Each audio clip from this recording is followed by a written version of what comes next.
मुंबई रे प्रवासी ओडिया पालिछंती रज मीरा रोड स्थित प्रवासी ओडिया संगठन मो ओडिया समाज तरफ रज खूब आडंबर सहकारे पालन करा जायछि।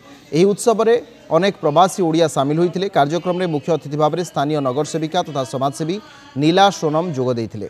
दीप प्रज्वलन करी कार्यक्रम शुभारंभ करथिले अतिथि माने। प्रवासी ओडिया हयग्रीव गुरु सम्माननीय अतिथि भाव में जोग देइथिले। कार्यक्रम रे संगठन अन्य सदस्य माने मध्य जोग देइथिले। चैतन्य खंडा संस्था विषय में वार्षिक तथ्य उपस्थापन करथिले।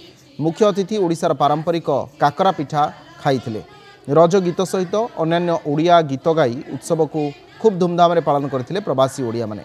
एही अवसर में सांस्कृतिक कार्यक्रम मध्य परिवेषण करा जायतिला। कार्यक्रम रे ओडिया खाद्य भी परिवेषण करा जायतिला। शेष में रज पान खाई खुशी रे दोली झुली समस्ते बेस मजा उठाइथिले।